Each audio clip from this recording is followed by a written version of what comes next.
Welcome to Electrified. It's your host, Dylan Loomis. So first up today, Elon said 10.69.2.2, that's what he meant to say, looks good, extending to 160,000 owners in the US and Canada.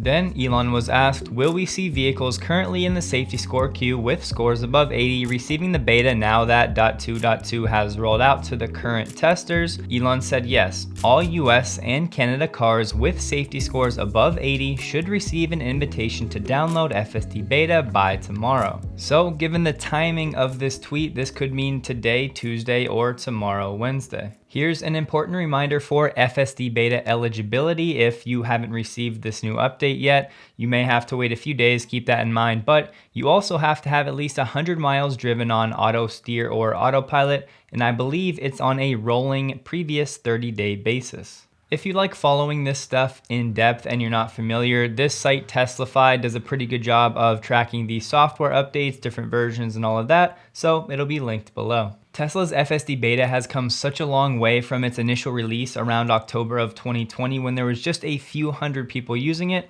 Fast forward not even 2 years and now that number is up to 160,000. It's been pretty awesome to watch that technology grow and spread. And don't forget, Tesla may now be able to recognize some of that deferred revenue. Currently, I think the balance sits around $2 billion.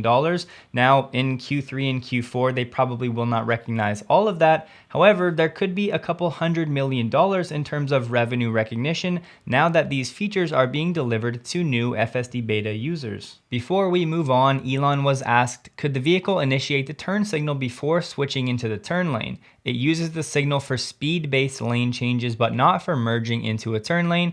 Elon said yes. One more, TOSV asked Elon, when will the Tesla speed up when noticing traffic is going faster? Sometimes it's going slow. To which Elon said, next month. And even better, Elon added, note, Autopilot and AI team is also working on Optimus and, in parentheses, actually Smart, Summon, and Autopark, which have end of month deadlines. So maybe we get an update where Summon and Autopark actually work more reliable in the next 10 or so days. And the last FSD Beta update for today, replying to Chuck Cook, Elon said, the car will move on tighter gaps as we enhance neural net velocity predictions for crossing traffic. .3 next month has some step change improvements. Moving on, we got a new Tesla stock note from Alex Potter at Piper Sandler titled, falling wait times after Shanghai upgrade is a scary thought for Tesla's peers. Alex said, quote, as production ramps and wait times fall, we think Tesla will remain singularly capable of quickly meeting consumer EV demand at palatable price points. While other brands struggle to ramp production, Tesla will presumably start cutting prices, thereby boosting market share at everyone else's expense. He noted, while the output is surging, the margin expansion is likely to get capped by price cuts. Hence, investors shouldn't expect gross margins to sustainably exceed 30% like they did in the second half of last year and early 2022. And concluded, if Tesla's upstream supply bottlenecks truly are breaking, we think it's a scary prospect for other brands. Two things, Tesla cutting prices does not have to be a negative thing. And second, I personally won't be surprised if Tesla's margins do sustainably stay above 30%. Maybe there's a few quarters where it's under, but once Giga Austin and Berlin are ramped up and have more economies of scale, the Giga castings and 4680s pick up, I definitely think above 30% is within reason. Especially if the FSD Beta wide release goes well and the take rate for Tesla's FSD ticks up even a little bit. One more quick Tesla stock note from Bernstein titled, will the IRA budget be enough? We've been over the advanced manufacturing production credit in a few different videos. I'll link one of them above. However, just one quote, he said, assuming that $45 per kilowatt hour AMPC for the manufacturing of battery cells and modules starting in 2023, phased out by the end of 2032, we estimate total credits for the battery manufacturers could amount to nearly $100 billion. Again, this is shaping up to be a massive deal for shifting battery production back to the United States, which is exactly what we need. Next up, just a quick update on some updated filings for Tesla in Fremont. Tesla has filed for another temporary exterior tent.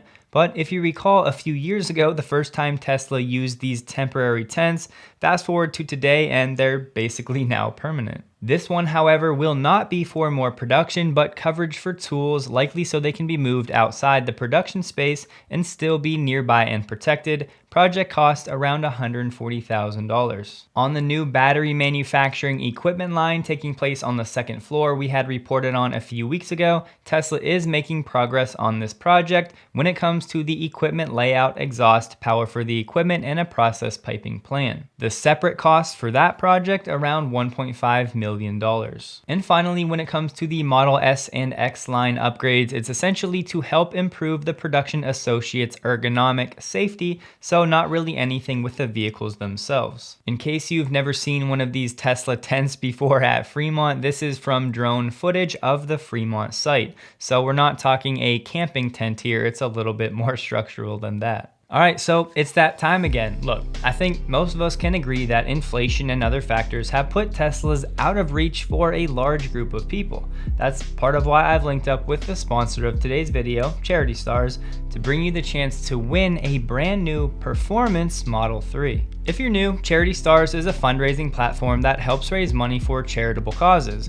This time around, donations will benefit the Guardian Group, an organization fighting against sex trafficking here at home in the United States. Just head to CharityStars.com/electrified, scroll down, and choose your donation level. Then you'll put in a brief amount of information and you're in. Don't forget, if you use my code ELECTRIFIED at checkout, that will get you an extra free 500 entries. Taxes and shipping will be included for United States winners, but this is indeed a global sweepstakes, so anyone can enter. Believe it or not, this right here is the Tesla that I've personally always wanted.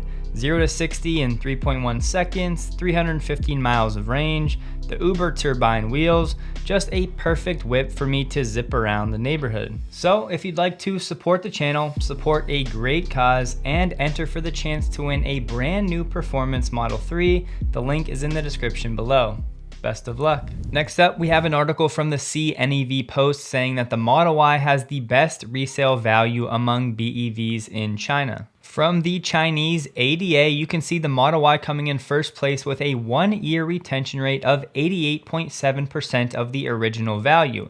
If you're wondering about the Model 3, it's down in 7th place at 83%. This value retention data is based on used vehicle sales prices in good condition and reflects the situation in the first half of this year. And as you saw from the chart, in China, there's definitely a consumer preference for SUVs, similar to the trend that's been taking place here in the States. Next up, in case you're wondering what's going on with Ford stock, they have issued a warning ahead of its financial results next month. Ford said that inflation is pushing supplier costs $1 billion higher than expected in the current quarter. Ford is now expecting adjusted EBIT in the range of $1.4 to $1.7 billion, this down from $3.7 billion last quarter and $3 billion in quarter 3 of 2021. So this situation effectively cutting its EBIT in half. Additionally, Ford said it's going to have a higher number of partially built vehicles, describing them largely high-margin trucks and SUVs,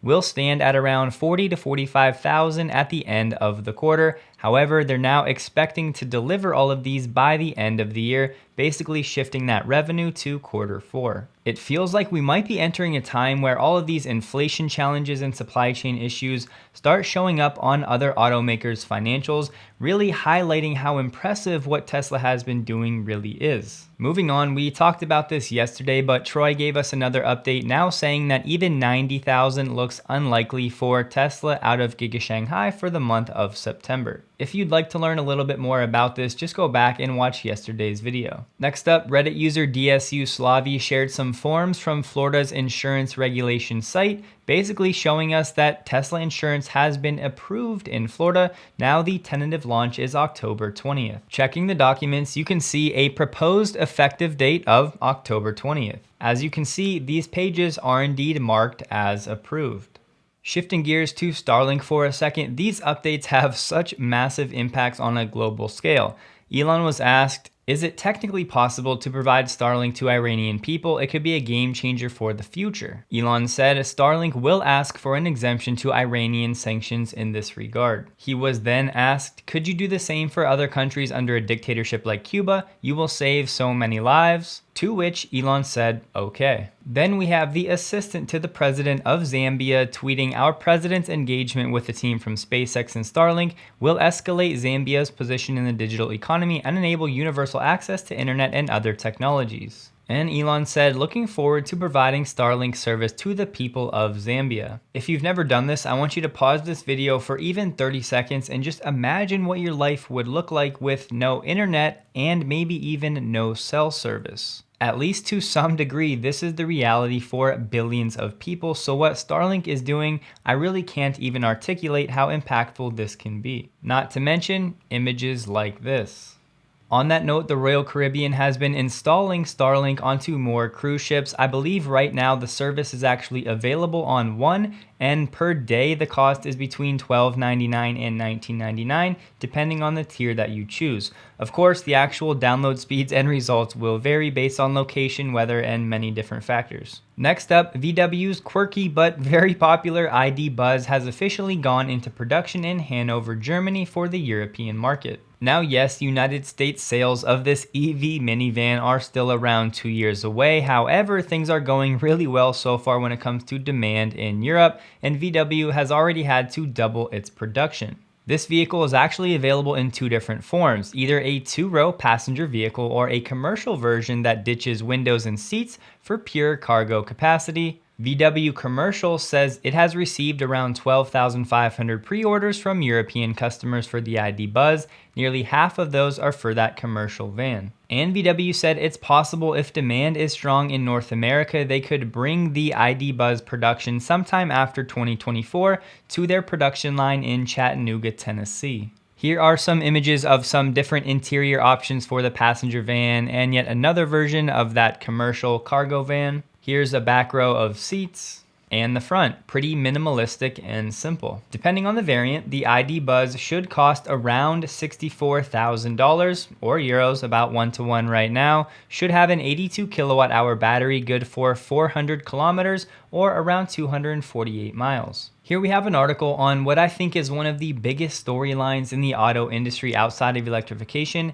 It's the Chinese EV makers and battery makers now starting to expand into Europe first and potentially maybe even the United States eventually. We won't go over everything in this article, but it will be linked below. And just remember companies like NIO looking to expand into the European market and all of these battery companies doing the same. We have SVolt or Zvolt Energy Technology building an additional cell assembly plant in Brandenburg, yes, right next to Giga Berlin. CATL has announced a second European battery plant in Hungary, which will be in addition to one already in Germany. And at least 3 other Chinese battery firms looking to build EV battery factories in Germany, Spain, and Hungary. This right here is the best way to summarize this article. Rather than exporting cars globally, Europe may end up predominantly importing Chinese vehicles, while the EVs that Europe does export would be reliant on Chinese batteries and battery minerals. So plenty of question marks and unknowns, but definitely something to watch. Next up, Hertz has now added GM to its list of partners for more EVs for its rental fleet, in addition to Tesla and Polestar.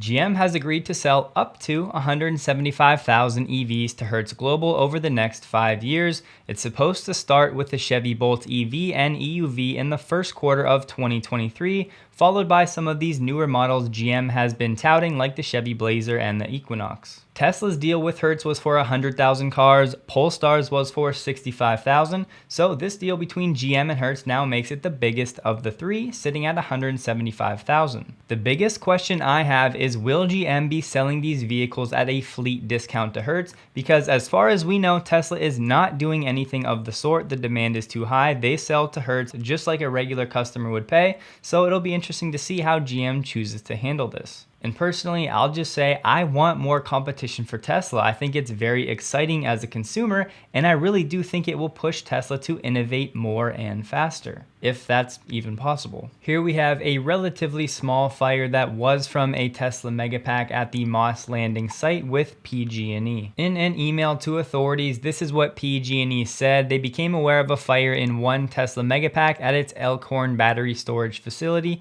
in Monterey County. The safety systems at the facility worked as designed when the issue was detected and automatically disconnected the battery storage from the electrical grid.